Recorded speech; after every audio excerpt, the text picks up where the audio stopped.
Gumbera, selamat datang kembali di Guru Gumbel Channel. Di video lampau, saya tegaskan bahwa aksi demonstrasi di akhir Agustus tahun 2025 di Indonesia itu telah disusupi dan ditunggangi oleh pihak yang sangat kuat, yang sangat berbahaya, sedemikian sehingga turut menciptakan risiko besar dari pembuatan konten ini. Dan saya ingin memberikan klarifikasi kepada Baraya. Banyak di antara Baraya yang langsung komplain, Pak Guru kenapa jadi buzzer? Kah kemarin demonstrasi itu murni dari hati nurani masyarakat yang kedihannya, kemarahannya, keresahannya berakumulasi ditindas oleh kelompok-kelompok pejabat yang tidak berkompeten tetapi mereka mengeruk uang dari negara ini. Kah aksi-aksi kemarin itu adalah aksi yang ikhlas, tulus, dan lurus pada jalannya? Kenapa guru malah difitnah bahwa dia telah ditunggangi, gitu ya? Ingin menegaskan bahwa diksi yang saya gunakan itu adalah ditunggangi, bukan didalangi. Itu tentu saja adalah dua hal yang sangat berbeda secara signifikan. Jadi adalah bahwa saya setuju bahwa selama ini tuh ada demonstrasi yang murni dari keresahan masyarakat, murni dari perjuangan masyarakat, dan murni dari rasa takut masyarakat, kecemasan masyarakat terhadap apa yang akan mungkin terjadi di masa depan. Saya yakin itu murni. Tetapi murnian itu ketika dia sedang berjalan, kemudian ada pihak-pihak tertentu dengan kepentingan tertentu berusaha untuk menungganginya, memanfaatkannya. Jadi saya tidak menuding mereka didalangi. Saya mengira bahwa gerakan-gerakan massa di Indonesia kemarin itu yang berjuang tulus itu malah dimanfaatkan sama pihak lain yang menciptakan chaos. Seperti yang kita lihat sekarang, di mana-mana ada chaos. Setiap malam ada pembakaran fasilitas umum dan sebagainya. Nah, ini kan tidak mungkin dilakukan oleh demonstran. Siapa demonstran yang punya pikiran untuk ngebakar fasilitas umum dalam situasi merekanya sendiri harus pulang pergi ke rumah untuk demo gitu. Itu kan nalarnya harus dibahas di situ, Baraya. Dan intinya begini, ketika saya tawarkan itu kepada masyarakat dunia maya tentang benarnya yang menjadi provokatornya, menjadi penyusupnya, ternyata banyak sekali pikiran-pikiran liar dari masyarakat. Ada yang mengatakan bahwa pelaku atau provokator atau pihak yang menyusup terhadap demonstrasi itu adalah geng Solo, Pak Jokowi dan teman-teman. Liar sekali itu pikirannya ya. Ya, kenapa seperti itu? Karena mereka berpikir bahwa Pak Jokowi itu ingin segera melengsarkan Pak Prabowo Subianto dari jabatan kepresidenan. Karena itu pemerintahannya harus digoyang. Biar apa? Biar yang menggantikannya kelak adalah Gibran putranya sendiri. Nah, ada pikiran liar seperti itu gitu ya. Kemudian ada yang lain yang mengatakan bahwa pelaku atau penyusup di sini itu adalah Ibu Megawati sebagai konteks Ketua Umum PDIP. Kenapa seperti itu? Karena ya PDIP itu kan adalah partai di luar koalisi pemerintahan dan merasa berkepentingan untuk menjatuhkan martabat pemerintahan yang sekarang. Begitu. Makanya kemarin ketika masyarakat itu melabrak, menggeruduk, dan kemudian menjarah rumah-rumah anggota DPR dan pejabat-pejabat terkait, hanya rumah Ibu Puan Maharani saja yang bertahan dan selamat dari penjarahan itu. Nah, wah, teorinya konspiratif sekali gitu ya. Ya tentu saja itu tidak bisa dibenarkan karena memang tidak ada arahnya ke sana gitu. Tapi maksud saya adalah banyak sekali orang-orang berpikir liar tentang siapa sebenarnya provokatornya, siapa sebenarnya orang jahatnya. Ada juga yang berpikir bahwa pelakunya itu adalah Pak Prabowo Subianto. Jadi yang menciptakan kerusuhan ini, chaos ini adalah Pak Prabowo Subianto dengan barisan militer di belakangnya.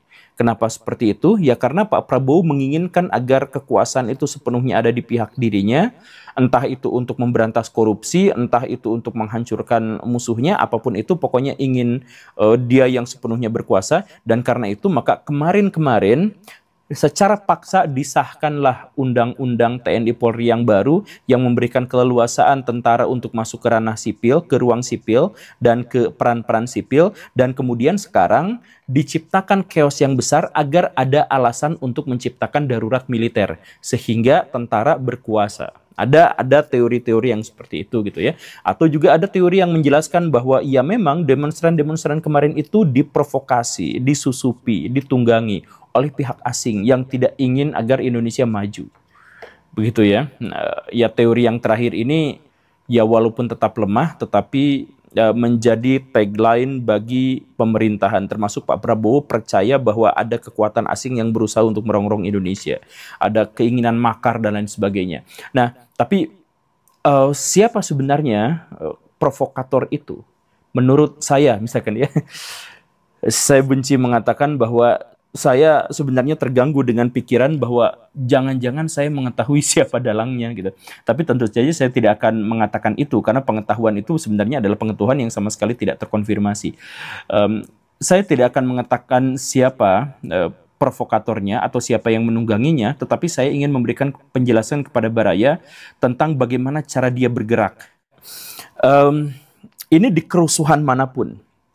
Dan ini adalah template kerjaan orang-orang militer. Kalau mereka mau menciptakan kerusuhan, kalau mereka mau menciptakan propaganda, maka hal pertama yang harus mereka siapkan itu adalah fog of war atau kabut peperangan. Apa itu kabut peperangan? Kabut peperangan adalah sebuah kondisi di mana pihak yang diserang itu tidak tahu apa yang sedang terjadi. Tidak tahu siapa lawan mereka, tidak tahu siapa kawan mereka, tidak tahu arah tujuannya ada di mana, tidak tahu arah pulangnya kemana. Tidak tahu siapa yang mengkomando mereka, dan tidak tahu titik lokasi musuh yang harus dihadapinya itu ada di mana. Jadi kalau misalkan mau bikin perang, itu ciptakan dulu fog. Cipta dulu kabut yang membuat semua orang buta terhadap apa yang sebenarnya terjadi. Nah, masyarakat Indonesia sekarang itu ada di posisi itu. Kita tuh sekarang tidak benar-benar yakin dan tidak benar-benar pasti siapa kawan kita dan siapa lawan kita. Bener kan? Jadi seperti kemarin aja, itu fog of war itu mulai muncul dari berbagai berita hoax yang luar biasanya disebarkan di media-media mainstream kita. Di antaranya adalah Ibu Sri Mulyani yang mengatakan bahwa guru adalah beban. Nah, itu kan sebenarnya hoax. Atau misalkan ada juga yang kemarin sempat membuat kita tercelek masal gitu ya. Gaji DPR naik sampai 3 juta sehari dan sebagainya. Nah, itu kan sebenarnya adalah permainan propaganda yang akhirnya mendistrak kita, dan akhirnya kita tuh bingung, dan akhirnya kita tuh terpeleset dari tujuan awal kita itu. Dan akhirnya apa? Ketika kita memulai demonstrasi, maka yang kita prioritaskan itu adalah mengejar orang-orang yang menyakiti hati kita secara emosional, bukan koruptor yang seharusnya kita kejar. Ya gitu kan? Nah sekarang, ya kan tujuan dari demo itu adalah mengejar para koruptor itu untuk mengambil kembali aset negara, aset rakyat yang telah mereka curi gitu. Tapi yang sekarang kita kejar justru adalah pejabat-pejabat yang secara emosional nyakitin kita. Nah, di situ kita mulai ke distrak ya. Kemudian fog of war yang berikutnya itu dalam demonstrasi kemarin itu kelihatan jelas banget. Misalkan ada demonstrasi, tetapi demonstrasi itu tidak diketahui dari aliansi mana. Jadi kalau misalkan kita mengamati, kalau demonstrasi itu pasti ada bannernya. Saya dari aliansi masyarakat anu, saya dari kelompok pecinta anu, saya dari apa. Nah, demo kemarin itu nggak ada yang kayak gitunya. Ya ada dari mahasiswa, ada dari buruh, ada, tetapi ya mereka bubar juga, ya udah jelas gitu. Tapi ada yang tidak jelas, yang demonya tiba-tiba tengah malam, yang demonya tiba-tiba anarkis. Nah, tapi mereka tuh tidak jelas dari kelompok mana. Nah, kemudian dinarasikan itu adalah kelompok spontan dari masyarakat yang sakit hati selama bertahun-tahun sehingga mereka menciptakan gerakan, gitu kan? Ada narasi spontan. Tapi kalau itu spontan, lalu siapa yang menyiapkan logistik buat mereka? Kok ada logistiknya? Katanya spontan, tapi ada logistiknya gitu. Kalau misalkan itu resmi, ya berarti dari kelompok yang mana? Ternyata saya cari kemana-mana juga nggak ada yang ngaku. Jadi dari mana? Dan kemudian ada di antara mereka yang membakar halte, ada yang membakar fasilitas umum. Saya datang ke satu bangunan yang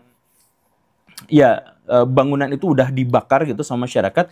Saya melihat bahwa pembakaran ini nampaknya bukan hanya sekedar dibakar secara spontan dari satu sisi gitu. Kok sampai ludes habis gitu, padahal itu bangunannya beton gitu, tapi ludes habis sampai semuanya gitu. Ini jelas ada sesuatu yang lebih dari sekedar gerakan spontan dari masyarakat. Ini benar-benar sudah disengaja untuk menjadi seperti itu. Nah, ini membingungkan kan? Kemudian kebingungan yang lainnya lagi, itu adalah ada larangan untuk menyalakan live TikTok, misalkan ya, untuk bermedsos ria dalam demonstrasi dan kerusuhan yang dimaksud itu. Oke, sekarang sudah. Dan orang-orang yang suka main TikTok betapa sulitnya atau bahkan sama sekali tidak bisa masuk untuk live di situ.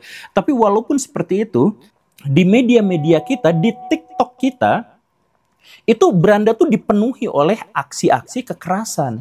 Nah, ini footage-nya dari mana kalau misalkan itu dilarang, tapi di situ muncul dalam jumlah yang banyak, siapa yang cukup rajin untuk megang HP di tengah-tengah larangan untuk bawa HP gitu. Dan kemudian yang berikutnya lagi, kenapa aksinya itu begitu template? Aksinya itu pasti dilaksanakan di malam hari oleh pihak-pihak yang tidak diketahui, yang tidak memiliki basis atau berafiliasi dengan kelompok tertentu, dan kemudian menciptakan kebakaran. Jadi di Makassar, di Bandung, di Nusa Tenggara Barat, di Jakarta, di mana ada pembakaran di malam hari. Jadi template acaranya itu selalu sama di situ. Nah, ini coba BEM, mahasiswa, kemudian kelompok buruh dan sebagainya tanyain, apakah mereka melakukannya? Tidak, mereka udah bubar sebelum itu. Bahkan mereka tidak ikut demo pada hari itu. Tapi kenapa ada kekerasan, kerusuhan di mana-mana? Termasuk juga ada penusukan lah di beberapa kampus. Ada aksi teror yang sangat-sangat radikal, tetapi tidak kita ketahui siapa pelakunya. Kemarin ada sebuah video yang dikirimkan kepada saya dari ya tokoh anu gitulah ya. Itu menunjukkan ada orang yang ditangkap sama polisi dan kemudian dipaksa untuk berbicara. Kamu tuh melakukan